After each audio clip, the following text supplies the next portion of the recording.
Hi, welcome to Latha's ideas and creativity అండి. అందరూ బాగున్నారా? అందరూ బాగుండాలి, అందులో నేను ఉండాలండి. ఈ మొక్క పేరు లక్కీ బాంబూ ప్లాంట్ అండి. అంటే తెలుగులో లక్కీ వెదురు మొక్క అని అంటాము, లేదంటే అదృష్ట వెదురు మొక్క అని కూడా దీనికి పేరండి. అయితే ఎక్కువగా చైనీస్ వాళ్ళు ప్రతి ఇంట్లో పెట్టుకుంటారండి. చైనా వాళ్ళు అయితే ఈ మొక్కను ప్రతి ఒక్కరి ఇంట్లో పెట్టుకుంటారంట. ఎందుకంటే ఇది అదృష్ట మొక్క, మంచిగా లక్కీగా కలిసి వస్తుంది అనే ఉద్దేశంతో చైనాస్ వాళ్ళు పెట్టుకుంటారంటండి. అది వాళ్ళ నమ్మకం అన్నమాట. ఇంకా అక్కడి నుంచి కూడా మన ఇండియాలో చాలామంది ఇళ్లల్లో అయితే ఉంటుంది ఇది. మా ఇంట్లో అయితే ఎప్పుడూ ఉంటుందండి. ఈ మొక్క కొంచెం కాస్టేను. ఈ మొక్కనైతే నేను 350 పెట్టి కొన్నాము. మా అబ్బాయి తీసిచ్చాడండి, నాకు ప్రజెంట్ చేశాడు. అయితే ఇంత మొక్క కాదండి, చాలా షార్ట్గా ఉండింది మొక్క. మన ఇంటికి వచ్చిన తర్వాత ఈ పైన ఉన్నటువంటి ఇగురులన్నీ కూడా చక్కగా పెట్టేసేయండి. అయితే ఇది కొంచెం టెక్నిక్గా పెంచాలి మనము. అయితే దీనికి ఎండ అనేది పడకూడదండి. ఒక 3 డేస్కి 4 డేస్కి ఒక 5 నిమిషాలు మాత్రము మార్నింగ్ ఎండలో పెట్టేసి మళ్ళీ లోపలికి తీసుకొచ్చేయాలి. దీన్ని 2 రకాలుగా పెంచుకోవచ్చండి. వాటర్లో పెంచవచ్చు, లేదంటే కుండీల్లో కూడా పెంచవచ్చు. అయితే కుండీల్లో మనం వేసినప్పుడు ఎక్కువ వాటర్ ఉండాలన్నమాట. అంటే తేమగా ఉండాలి. ఆ మట్టి అనేటువంటిది బాగా తేమగా ఉంటే ఇది బాగా బ్రతుకుతుంది. లేదంటే ఈ విధంగా వాటర్లో పెంచుకోవచ్చు. అయితే ఈ మొక్కను చాలామంది ఇళ్లల్లో పెట్టుకుంటారు. ఎందుకంటే పాజిటివిటీ ఉంటుందన్నమాట. అంటే నెగటివిటీ అనేది తీసివేసి ఇంట్లో పాజిటివ్గా ఆలోచించేటువంటి విధానము వస్తుంది అనే ఉద్దేశంతో ఈ చెట్టునైతే కంపల్సరీ ప్రతి ఒక్కరూ దాదాపు మన ఇండియాలో కూడా పెట్టుకుంటూ ఉన్నారండి. అయితే ఇది కొంచెము డైరెక్ట్ సన్ పడిందంటే మాత్రము ఎండిపోతుందండి. అంటే పండు ఆకులుగా వచ్చేసి పాడైపోతాయి అన్నమాట. కాబట్టి దీన్ని మాత్రము జాగ్రత్తగా పెంచాలండి. నీరు మాత్రము వారానికి ఒకసారి మార్చాలి.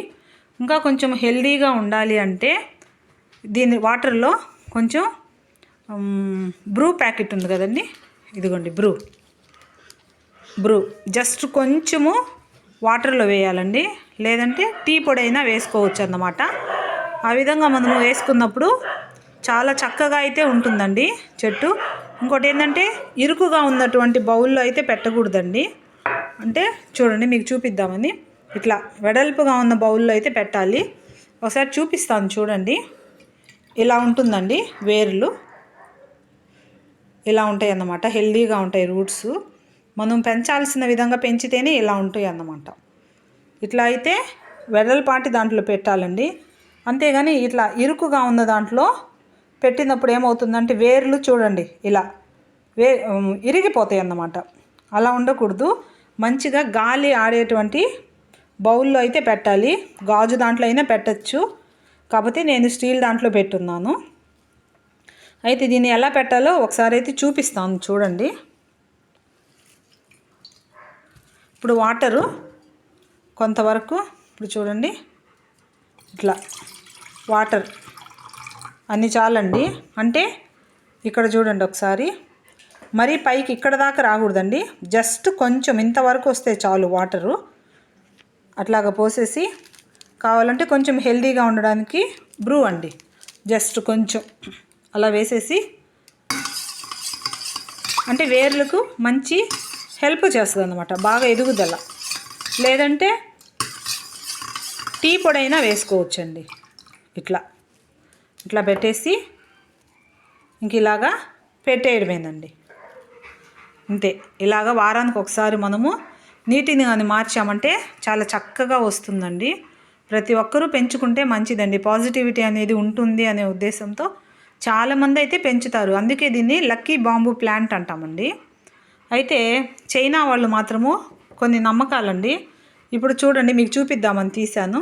ఇక్కడ ఒక కొమ్మ ఉంది కదా, ఇలాంటివి దీనికే ఇంకొక కొమ్మ వచ్చింది అనుకోండి, అట్లా 2 కొమ్మలు వచ్చాయంటే ప్రేమకు సూచనగా వాళ్ళు భావిస్తారన్నమాట. అలా కాకుండా ఇలాంటివి 3 వచ్చాయనుకోండి, ఇలాంటిది 1 2 3 ఇట్లా 3 వచ్చాయనుకోండి, దాన్ని మాత్రము చాలా దీర్ఘాయు ఉంటుంది, ఇంట్లో వాళ్ళందరూ బాగా దీర్ఘాయుష్తో ఉంటారు అని చైనా వాళ్ళ నమ్మకం అండి. 2 వస్తే మాత్రము ప్రేమగా ఉంటారని, లేదంటే 3 వస్తే మాత్రము ఇలాంటివి 3 వస్తే దీర్ఘాయుష్తో ఉంటారు, కుటుంబం అంతా బాగుంటారు అని వాళ్ళ నమ్మకం అన్నమాట. కాబట్టి దీన్ని అదృష్టం మొక్క అనొచ్చు, లేకపోతే లక్కీ వెదురు మొక్క అనొచ్చు, ఇంగ్లీష్లో వచ్చేసి లక్కీ బాంబూ ప్లాంట్ అని కూడా అనొచ్చు అన్నమాట. వీలైతే దొరికితే అందరూ తెచ్చుకోవడానికి ప్రయత్నించండి. ఇంకా ఒకటి, అదృష్టం అదంతా పక్కన పెట్టేస్తే మనం ఇంట్లో పెంచుకోవడం వల్ల మంచిగా ఆక్సిజన్ అయితే విడుదలవుతుంది. కాబట్టి మన కార్బన్ డైఆక్సైడ్ అంతా ఇవి పీల్చుకుంటాయి. కాబట్టి కంపల్సరీ వీలైనంత వరకు ఇంట్లో బ్రతికేటువంటి చెట్లను పెంచండి. ఇంట్లో ఉన్నటువంటి విషవాయువులు అంటే టాక్సిన్స్ను దూరపరచాలి అంటే ఇటువంటివన్నీ కూడా మనము పెంచడానికి ముందుకు రావాలండి. ఓకేనండి, మీ అందరికీ అర్థమైందని అనుకుంటున్నాను. వీలైతే ఇటువంటి మొక్క తీసుకొచ్చుకొని అందరూ ఇంట్లో పెంచండి. ఓకేనండి, మరలా కలుస్తాను. బాయ్ అండి.